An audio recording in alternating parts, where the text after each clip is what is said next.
Good evening. My name is Ryan Patterson, and I am a senior in business management with a minor in leadership studies. Tonight, I have the privilege to introduce you to one of the first faces I met at K-State. I started working with this individual as a freshman when I took his Introduction to Leadership Concepts class. I was in a service learning section where we learned and practiced leadership while working with the Kansas Make-A-Wish Foundation.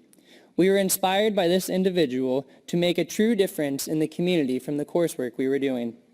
From that semester on, I have worked on numerous projects for leadership studies, Wildcat Warm-Up, and my fraternity, where this individual has been willing to step in and go above and beyond and help out. The more I've gotten to know him, the more I've really truly wanted to become like him as a future student affairs professional. Ladies and gentlemen, it is my honor to introduce you to a teacher, a mentor, a friend, and so much more to myself and countless K-State students. Please join me in welcoming Dr. Mike Flinnigan.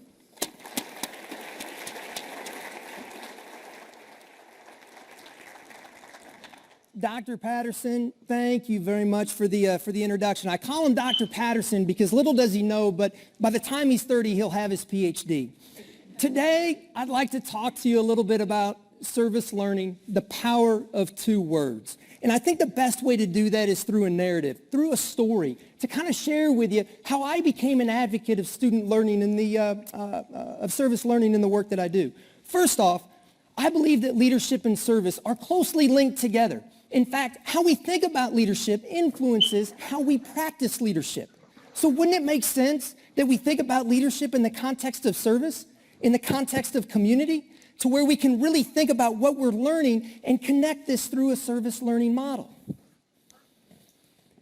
It'd be wonderful if we could capture all the energy from the faculty, from the students, from the community partners to do good work that influences and enhances the communities that we live in, the K-State community, the Manhattan community. My gosh, imagine a global community. We could do that type of work. But it wasn't always like that. When I first started out at K-State, I imagined my work in this space. How on earth am I to fill this space? I filled it with knowledge. I controlled the content. And yeah, I was a little creative in how I delivered the content, but at the end of the day, I was kind of the sage on the stage. And I didn't necessarily like that role. I didn't like talking at my students. Gosh, I wanted to talk with my students. But students absorbed material, they did well, and I believe that they learned. When I first started thinking about service, it wasn't service learning, it was more community service. And my primary motivation was to say, gosh, let's get students outside of the classroom. Go out, collect canned food goods. Do something good for the Flint Hills breadbasket. Students formed teams, they had goals, and at the end of the day, gosh, they felt good about contributing back to the Manhattan community. But it was very much just direct service and volunteerism.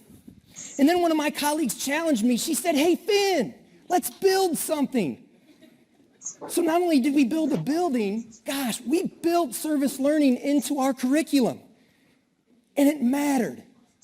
Students not only still went out to do the direct service, but they started to think about the complexity of issues. They started to unpack this idea of hunger and to think about the social, the economic, and the political impact that leads to the complexity of this hunger issue that we face today.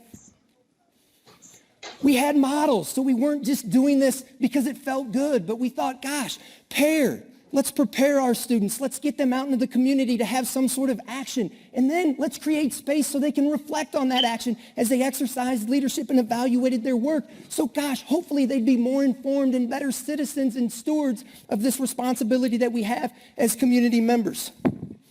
We thought we were doing good work until Trish then brought Patty Clayton, Dr. Clayton, an expert in service learning, engagement, teaching, and learning, brought Patty to campus. And Patty challenged us with 2 words. She said, Mike, I'd like you to think about what it means to provide a service for people versus what it means to provide a service with people. I had to put this into a context that I was familiar with, so I started to think, gosh, what does it look like when I exercise leadership with others versus what does it look like when I exercise leadership for others? For is kind of a deficit model. Gosh, I've got power, I've got ability and skill. Let me do something for you. versus maybe saying, let me do something with you because you're bright, you're creative, and you're talented, and together we can co-create and do something special.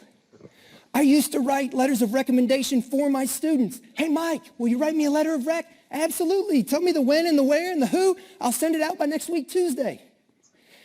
Now, I write letters of recommendation with my students. I say, hey, come on in, schedule an appointment. Let's fill in the gap as to the last time I had you in class. Tell me what it is that makes your heart beat about this internship or about this graduate school. I want to know about you because if I know about you, I can write a better letter of recommendation with you. And so it transcended how I started to work and how I started to think by two little words of with and for. So how did that translate to the classroom? Prior to this spring, a community partner who's worked and done a lot of work with the School of Leadership Studies, Diana Chappell, the Ogden Friendship House. Diana and I met at Redina's and we co-created a syllabus so students understood that we were serious when we talked about community partners. We weren't just talking about community partners. Gosh, we were talking about Ogden Friendship House partnering with Diana Chappell. What was cool about that experience is that Diana was so excited about the creation of the syllabus, she then showed up on the first day of class to build community with our students, with a partner. And what was cool about that is that out of that last 8 classes that we've had, Diana's been an active member in our classroom community for the last 3.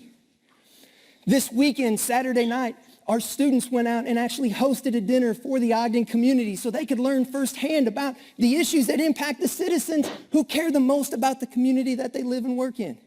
So it was powerful learning outside the classroom walls. I'm hoping that our students not only then see themselves as members and understand that volunteering is important, but that they start to say, gosh, what does it mean to be an actively engaged citizen in the communities where I live and work? Because at the end of the day, with students, with faculty, we get a chance to co-create with our students and create something special. And so I challenge you all to really think about integrating this idea, this concept of service learning into your classroom, because I believe that if we get out into the communities where we can exercise leadership, we're teaching students valuable skills that transcend the work that they're doing outside of the content, outside of the degree completion, but it actually matters. It matters most because it matters to the communities where we really have an opportunity to make an impact in the lives of others. Thank you very much.